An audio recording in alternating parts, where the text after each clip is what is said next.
খুশির বদলে বাড়িতে খোঁড়া হচ্ছে কবর। যেখানে কথা ছিল পরিবারের নতুন অতিথির আগমনে ঘর ভরে উঠবে আনন্দ উল্লাসে, সেখানে এখন নেমে এসেছে শোকের ছায়া। হাসির বদলে কান্নার রোল।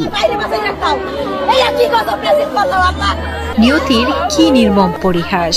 অন্তঃসত্ত্বা গৃহবধূ রোজিনা আক্তারকে নিয়ে পরিবারের সদস্যরা রওনা হয়েছিলেন ঢাকার উদ্দেশ্যে নতুন প্রাণের আগমনের প্রস্তুতিতে, কিন্তু পথেই ঘটে ভয়াবহ সড়ক দুর্ঘটনা।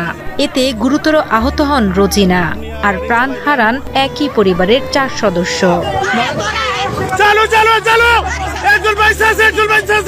মর্মান্তিক এই ঘটনায় শোকে মাতম মাদারীপুরের মিঠাপুরের পুরো গ্রাম। পানি খাওয়ার জন্য নাইমা দাঁড়াইছিল, ওই সময় পরিবহনে মেরা দিছে, পরিবহনের গাড়ি পাংচার হয়েছিল। এখানে এক পরিবারের মারা গেছে 4 জন, বাবা মারা গেছে, ছেলে মারা গেছে, ছেলের মা মারা গেছে, ছোট বোন মারা গেছে। আল্লাহ রাব্বুল আলামিন তাদেরকে 4 জনকে এই মর্মান্তিক ঘটনায় শহীদ করেছেন। এই আমি সামনে আর কিছু বলে এখন আর মানে না, বলতে পারবো। আমি গোড় তো 4টা, গোড়ের বাঁশ কাটতে আছে, 4 গোড়ে তো অনেক বাঁশের দরকার, বাঁশ কাটতে আছে। সিজার করাতে অন্তঃসত্ত্বা স্ত্রীকে নিয়ে অ্যাম্বুলেন্সে করে ঢাকায় যাচ্ছিলেন মাদারীপুরের মিঠাপুর গ্রামের মাওলানা বিল্লাল ফকির।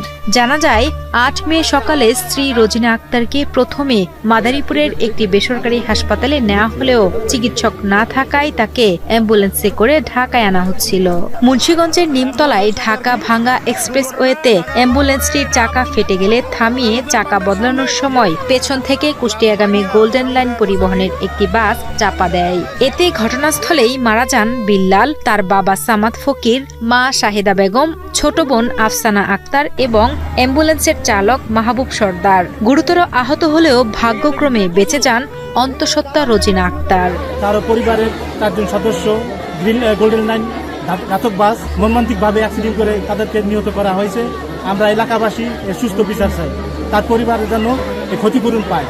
এদিকে প্রিয়জনদের হারিয়ে পাগল প্রায় পরিবারের অন্য সদস্যরা। এ ঘটনায় অভিযুক্ত চালকের দৃষ্টান্তমূলক শাস্তির দাবি জানিয়েছেন স্বজন ও এলাকাবাসী। পাশাপাশি সরকারের কাছে নিহতদের পরিবারের পাশে থাকার অনুরোধ করেন তারা। আরে খুশি রে 3 মাইয়ার পর বলা হইবে রে, কত খুশি না হইছে রে। আমাদের দাবি হলো সরকারের কাছে, সড়ক পরিবহনের দায়িত্বপ্রাপ্ত মন্ত্রী যে আছেন তাদের কাছে, যে একই পরিবারের 4টা লোক অকালে ঝরে গেল, তাদেরকে শহীদ করে ফেললো। এই অসহায় পরিবারের ছোট্ট ছোট্ট কয়েকটা মেয়ে আছে।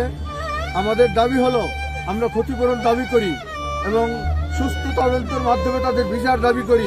এদিকে দুর্ঘটনার পর গুরুতর আহত অন্তঃসত্ত্বা গৃহবধূ রোজিনা আক্তারকে ভর্তি করা হয় রাজধানীর পান্থপথের একটি বেসরকারি হাসপাতালে। সেখানে সিজারের মাধ্যমে জন্ম নেয় একটি পুত্র সন্তান। এছাড়া নিহত মাওলানা বিল্লাল ফকিরের রয়েছে মাদ্রাসা পড়ুয়া আরও 3 কন্যা সন্তান।